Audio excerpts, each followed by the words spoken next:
Carrot கீரை பொரியல் தான் நம்ம இன்றைக்கி பார்க்க போகிறோம். ரொம்பவே இது சூப்பராக இருக்கும் அப்படிங்கிற மாதிரி ஒரு எக்ஸ்பெக்டேஷனோடு தான்.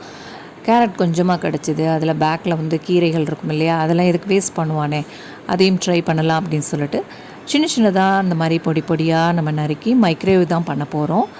நார்மலாக நீங்கள் குக் பண்ணுறதுனாலும் பண்ணிக்கலாம், அண்ட் மைக்ரோவேவ் தான் பண்ணணும் அப்படிங்கிறது அவசியம் கிடையாது. இது மாதிரி எல்லாத்தையும் கட் பண்ணதுக்கப்புறமா ஒரு 2 table spoon R 3 table spoon அளவுக்கு கூட நீங்கள் தண்ணியை வந்து நல்லா தெளித்து விட்டுறலாம்.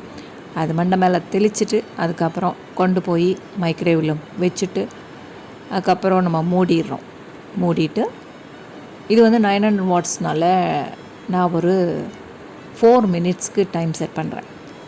4 மினிட்ஸ் ஆனதுக்கப்புறமா இது எப்படி குக் ஆகுது அப்படிங்கிறது. இது வந்து இந்த கீரை வந்து கொஞ்சம் வந்து ஹாட் டைப்பில் தான் இருக்குது, ரொம்ப கடினமாக இருக்குது அப்படிங்கிறத நான் சொல்கிறேன். மற்ற கீரை மாதிரி சீக்கிரத்தில் சமைக்க முடியாது. இப்போ 4 மினிட்ஸ் ஆகிடுச்சி, ஓப்பன் பண்ணிட்டோம். திரும்ப வந்து அதை ஒரு கிளறி விட்டுருந்தோம். அதுக்கப்புறம் அப்போ தேவை தண்ணி இருக்கா அப்படிங்கிற மாதிரி கொஞ்சம் எட்டி பார்த்துட்டு தென் கொஞ்சமாக தண்ணி தெளிக்கலாம் உங்களுக்கு வேணும்னா. ரொம்பவும் நீங்கள் தண்ணி தெளிக்காமையும் விட்டுட்டால் அந்த கீரை வந்து ரொம்பவே ட்ரை ஆகி முருகலாயிடும், அது வேஸ்ட்டு நம்மளுக்கு. ஸோ அந்த மாதிரி இருக்கும்போது தண்ணி தெளிச்சிட்டேன். அகெயின் வந்து நம்ம மூடிட்டு திரும்ப டைம் செட் பண்ண போகிறோம். டைம் அகெயின் வந்து நான் ஒரு 3 நிமிஷத்துக்கு செட் பண்ணுறேன்.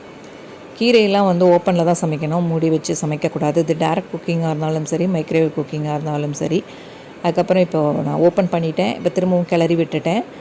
அகெயின் வந்து கொஞ்சம் நல்லா வெந்திருக்கு அப்படிங்கிற மாதிரி ஒரு கன்ஃபர்மேஷன் ஆனவுடனே கொஞ்சமாக தேங்காய் பூ எடுத்து அது தலைமையில் போட்டுடுறோம் அலங்கரிக்கிறதுக்காக. தேங்காய் பூ போடும்போது நீங்கள் வேணும்னா எண்ணெய் கூட ஒரு ஸ்பூன் அளவுக்கு நீங்கள் சேர்த்துக்கலாம். எண்ணெய் வேண்டாம் அப்படிங்கிறவங்க அப்படியே போட்டு மூடிட்டு திரும்பவும் ஒரு 1 மினிட்க்கு நான் அகெயின் செட் பண்ணுறேன். அந்த தேங்காய் இதுக்கு நடுவில் நீங்கள் வந்து உப்பும் வந்து சேர்த்துடலாம். இந்த 3 நிமிஷம் செட் பண்ணும்போது கூட நீங்கள் சால்ட் சேர்க்கலாம், கல் உப்பு சேர்க்காதீங்க.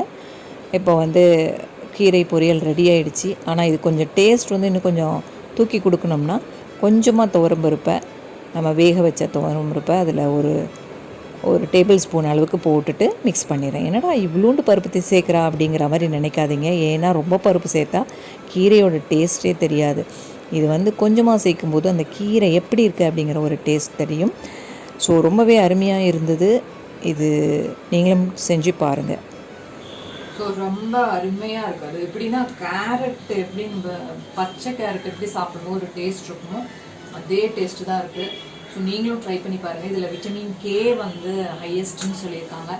ஸோ அதனால் நீங்களும் ட்ரை பண்ணி பாருங்கள். கேரட் வந்து எங்கேயாவது அந்த பேக்கில் இருக்கிற கீரையோடு கிடச்சிதுன்னா இது நீங்கள் செய்ய முடியும். தேங்க்யூ.